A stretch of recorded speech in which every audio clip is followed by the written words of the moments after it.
문제 1. 특급 소방안전관리대상물의 소방안전관리자가 소방훈련 및 교육을 실시한 후 그 실시 결과를 기록하고 보관해야 하는 법정기간으로 옳은 것은? 가. 1년. 나. 2년. 다. 3년. 라. 5년. 정답 나.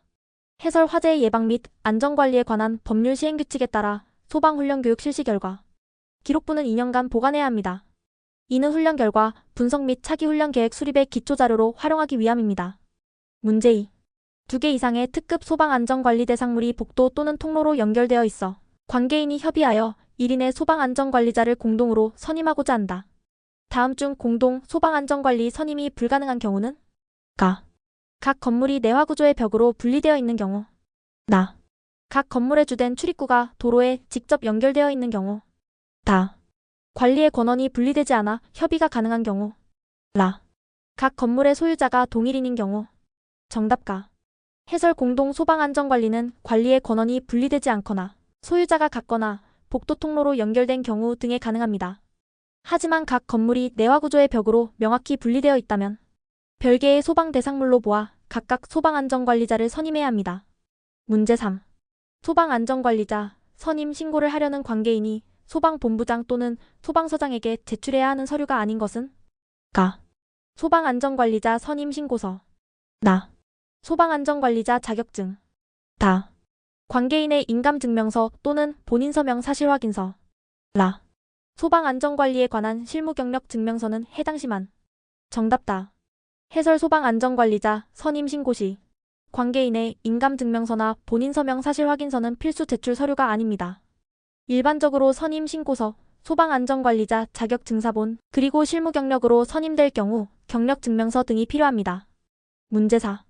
2025년 6월 28일 어느 상업용 빌딩에서 화재가 발생하여 재산피해가 발생하였다. 화재 피해액 산정 시 간접 피해액에 포함되는 항목으로 가장 거리가 먼 것은? 가. 화재로 인한 영업 중단 손실액. 나. 이재민의 긴급 피난 및 숙박 비용. 다. 화재로 소실된 건물 구조체의 복구 비용. 라. 화재 진압 과정에서 사용된 소화 약제 비용.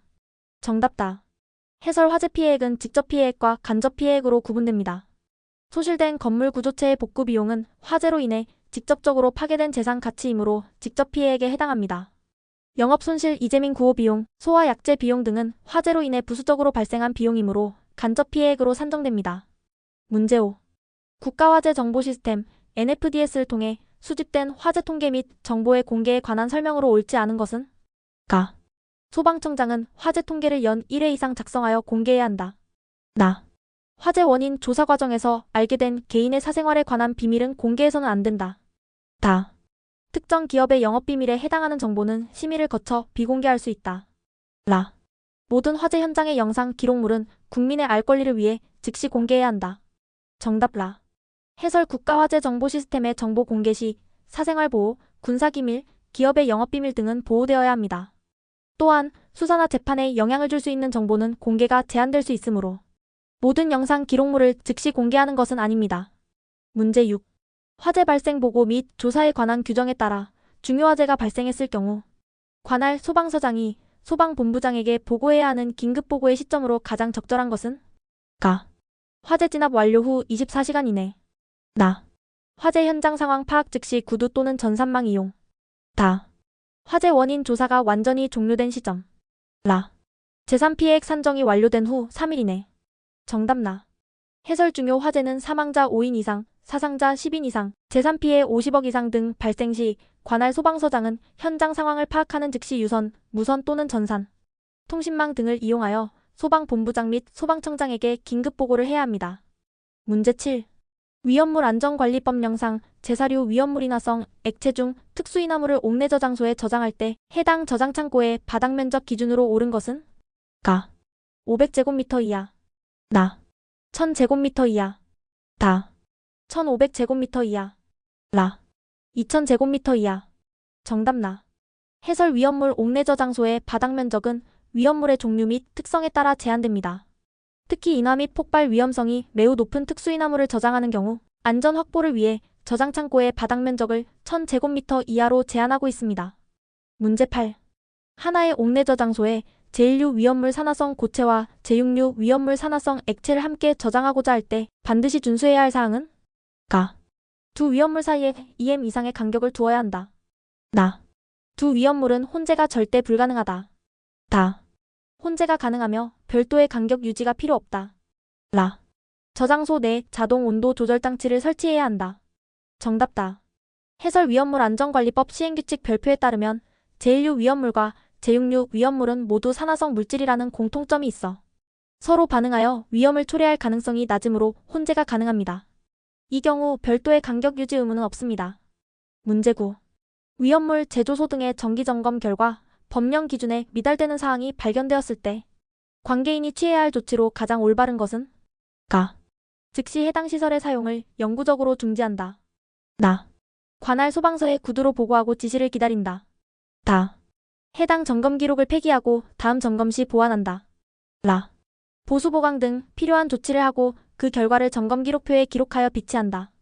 정답 라. 해설 정기 점검 결과 위반 사항이 발견되면 관계인은 즉시 보수, 보강 등의 개선 조치를 취해야 합니다. 그리고 그 조치 결과를 포함한 모든 점검 내용을 정기 점검 기록표에 상세히 기록하고 이를 3년간 보관해야 합니다. 문제 10. 특급 소방안전관리자가 직업윤리에 입각하여 의사결정을 할 때 가장 우선적으로 고려해야 할 가치는 무엇인가? 가. 건물의 경제적 가치 유지. 나. 입주자 및 이용자의 편의성 증대. 다. 인명 및 재산의 안전 확보. 라. 관리회사의 운영 이익 극대화. 정답다. 해설 소방안전관리자의 가장 핵심적인 직업윤리는 생명 존중입니다. 모든 의사결정과 직무 수행에 있어 경제적 이익이나 편의성보다 건물 내 모든 사람의 인명과 재산을 안전하게 보호하는 것을 최우선 가치로 삼아야 합니다. 문제 11. 특급 소방안전관리대상물에서 비상상황 발생 시 소방안전관리자가 발휘해야 할 리더십으로 가장 적절하지 않은 것은? 가. 변혁적 리더십이란 위기 상황의 중요성을 전파하고 구성원들의 헌신적인 대응을 유도한다. 나. 서번트 리더십은 자위 소방대원의 안전을 최우선으로 고려하며 지원 역할을 수행한다. 다.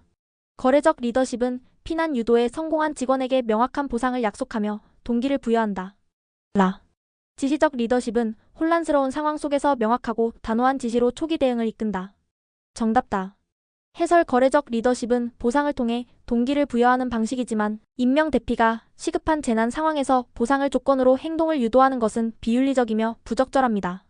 긴급 상황에서는 명확한 지시, 지시적 리더십과 구성원의 자발적 헌신을 이끌어내는 리더십인 변혁적, 서번트 리더십이 더 효과적입니다. 문제 12. 소방시설 공사 후 점검 결과 시공상의 하자가 발견되었으나 건물주가 비용 문제로 보수 보강을 미루도록 요구할 때 소방안전관리자의 가장 윤리적인 대응은? 가. 건물주의 의견을 존중하여 다음 정기점검까지 보류한다. 나.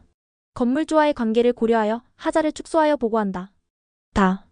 법적 기준과 위험성을 명확히 설명하고 즉각적인 시정을 요구한다. 라. 시공사의 책임을 전가하고 논의에서 빠진다. 정답다. 해설 소방안전관리자는 안전에 관한 전문가로서 어떠한 압력에도 타협하지 않아야 합니다. 하자의 위험성과 법적 의무사항을 건물주에게 명확히 전달하고 안전을 위해 즉각적인 시정이 이루어지도록 설득하고 요구하는 것이 올바른 직업윤리입니다. 문제 13. 화재 예방 및 안전관리에 관한 법률에 따라 특급 소방안전관리대 상물에 대한 소방관서의 화재 안전조사에 대한 설명으로 옳지 않은 것은? 가. 화재 안전조사는 관계인의 승낙 없이 해가 뜨기 전이나 해가 진 뒤에 할 수 없다. 나. 조사 결과에 따른 조치명령에 불응할 경우 벌칙이 부과될 수 있다. 다. 화재 안전조사를 거부, 방해 또는 기피한 자에게는 과태료가 부과된다. 라. 조사 7일 전에 관계인에게 조사 계획을 서면으로 통지해야 한다. 정답가. 해설 화재 안전조사는 원칙적으로 관계인의 승낙 없이는 일출 전, 일몰 후에 실시할 수 없습니다. 하지만 화재 발생 우려가 급박하여 사전 통지 시 목적 달성이 불가능하다고 판단되는 긴급한 경우에는 예외적으로 야간에도 조사를 실시할 수 있습니다. 문제 14. 소방시설 공사업법상 특정 소방 대상물의 관계인 또는 발주자가 소방시설 공사 등을 도급할 때 해당 업종에 등록된 소방시설업자에게 도급해야 한다. 이를 위반했을 때의 벌칙 기준으로 옳은 것은? 가. 300만 원 이하의 벌금. 나. 1년 이하의 징역 또는 1000만 원 이하의 벌금. 다. 3년 이하의 징역 또는 3천만 원 이하의 벌금. 라. 500만 원 이하의 과태료. 정답나. 해설 소방시설공사는 전문성이 요구되므로 법에 따라 등록된 소방시설업자, 전문 또는 일반만이 도급받아 시공할 수 있습니다. 이를 위반하여 무등록 업자에게 공사를 맡긴 관계인 또는 발주자는 1년 이하의 징역 또는 1,000만 원 이하의 벌금에 처해집니다. 문제 15. 다중이용업소의 안전관리에 관한 특별법상 피난 안내도, 비치 및 피난 안내 영상물 상영 의무를 이행하지 않은 다중이용업주에게 부과되는 과태료 액수는? 가. 100만 원 이하. 나. 200만 원 이하. 다. 300만 원 이하. 라. 500만 원 이하. 정답다. 해설 다중이용업소의 피난 안내도, 비치 또는 피난 안내 영상물 상영은 이용객의 안전을 위한 핵심 의무사항입니다. 이를 위반할 경우 300만 원 이하의 과태료가 부과됩니다. 문제 16. 건축법 시행령상 초고층 건축물의 정의로 옳은 것은? 가. 층수가 30층 이상이거나 높이가 120m 이상인 건축물. 나. 층수가 50층 이상이거나 높이가 150m 이상인 건축물. 다. 층수가 50층 이상이거나 높이가 200m 이상인 건축물. 라. 층수가 60층 이상이거나 높이가 240m 이상인 건축물. 정답다. 해설 건축법 시행령 제2조에 따라 초고층 건축물이란 층수가 50층 이상이거나 높이가 200m 이상인 건축물을 말합니다. 참고로 고층 건축물은 30층 이상이거나 120m 이상, 준초고층 건축물은 고층 건축물 중 초고층 건축물이 아닌 것을 의미합니다. 문제 17. 전기안전관리법에 따라 특급 소방안전관리대상물에 설치된 비상용 예비발전 설비에 대한 정기검사의 주기로 옳은 것은? 단, 법령에서 별도로 정하는 경우는 제외. 가. 6개월에 1회 이상. 나. 1년에 1회 이상. 다. 2년에 1회 이상. 라. 3년에 1회 이상. 정답다. 해설 전기안전관리법 시행규칙에 따라 일반용 전기설비와 마찬가지로 자가용 전기설비에 속하는 비상용 예비발전 설비 등은 정기적으로 검사를 받아야 합니다. 특급 대상물과 같은 대규모 시설의 경우 통상 3년의 주기였으나 안전 강화 추세에 따라 법 개정을 통해 주기가 단축될 수 있으므로 최신 규정을 항상 확인해야 합니다. 문제 출제 시점에 일반적인 기준 적용.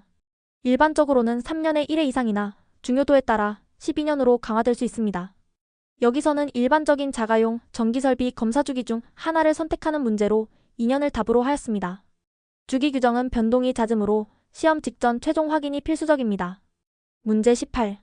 도시가스사업법에 따라 특정 가스 사용시설월 사용 예정량 5,000제곱미터 이상의 안전관리자가 수행해야 할 직무가 아닌 것은? 가. 가스 누출 경보기의 정기적인 작동 상태 점검. 나. 가스 사용시설의 안전 유지에 필요한 예방 규정의 작성 및 관리.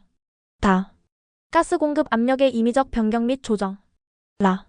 종사자에 대한 안전교육계획 수립 및 실시. 정답다. 해설 가스 공급 압력은 가스 공급자와 협의된 표준 압력을 유지해야 하며 안전관리자가 임의로 변경하거나 조정해서는 안 됩니다. 이는 과압으로 인한 설비 파손이나 불완전 연소 등의 심각한 사고를 유발할 수 있기 때문입니다. 문제 19. 재난 및 안전관리기본법상 재난관리 책임기관의 장이 심각 단계의 재난위기 경보가 발령되었을 때 취해야 할 조치로 가장 거리가 먼 것은? 가. 재난관리자원의 비축 및 동원 준비. 나. 해당 기관 내 중앙재난안전대책본부 또는 지역재난안전대책본부 설치 준비. 다. 재난 예방을 위한 홍보 활동 강화. 라. 위험구역 내 주민에 대한 대피명령 발령. 정답다. 해설 재난위기 경보 단계는 관심, 주의, 경계, 심각으로 구분됩니다. 심각 단계는 재난 발생이 임박하거나 이미 발생한 최고 위험 단계이므로 예방을 위한 홍보 활동보다는 주민 대피, 자원 동원, 대책본부 가동 등 실제적인 대응 조치에 집중해야 합니다. 홍보 활동은 주로 관심, 주의 단계에서 이루어집니다. 문제 20. 재난 및 안전관리 기본법에서 규정하는 사회재난의 정의에 가장 부합하는 사례는? 가. 태풍으로 인한 대규모 해일 피해. 나. 감염병의 확산으로 인한 국가보건 위기. 다. 화산 폭발로 인한 항공기 운항 마비. 라. 지진으로 인한 건물 붕괴 사고. 정답 나. 해설 사회재난은 화재, 붕괴, 폭발, 교통사고, 화생방사고, 환경오염 사고 등으로 인하여 발생하는 대통령령으로 정하는 규모 이상의 피해와 에너지, 통신, 교통, 금융, 의료, 수도 등 국가기반 체계의 마비, 그리고 감염병 또는 가축전염병의 확산 등으로 인한 피해를 말합니다. 태풍, 해일, 화산, 지진은 자연재난에 해당합니다. 문제 21. 어특급 소방안전관리대 상물의 소방안전관리자는 2025년 6월 28일 관할 시청으로부터 대규모 복합 재난 대비 주민 대피 훈련 실시 공문을 받았다. 재난 대비 훈련을 계획할 때 가장 먼저 고려해야 할 법적 근거는 가. 민방위기본법 나. 소방시설공사업법 다. 재난 및 안전관리 기본법 라. 위험물 안전관리법 정답 다. 해설 재난 대비 훈련의 종류, 방법, 절차 등은 재난 및 안전관리 기본법에 포괄적으로 규정되어 있습니다. 이 법에 따라 재난관리 책임기관의 장은 재난 대응, 역량 강화를 위해 정기적으로 훈련을 실시해야 할 의무가 있습니다. 문제 22. 초고층 및 지하연계 복합건축물 재난관리에 관한 특별법, 초고층 재난관리법에 따른 총괄 재난관리자의 지정 및 역할에 대한 설명으로 옳은 것은 가. 2개 이상의 관리주체가 있는 초고층 건축물에 한하여 지정한다. 나. 소방안전관리자가 총괄 재난관리자를 겸임할 수 없다. 다. 재난 발생 시 각 관리주체의 재난관리 업무를 총괄 조정한다. 라. 건축물 사용 승인 후 60일 이내에 시도지사에게 신고해야 한다. 정답 다.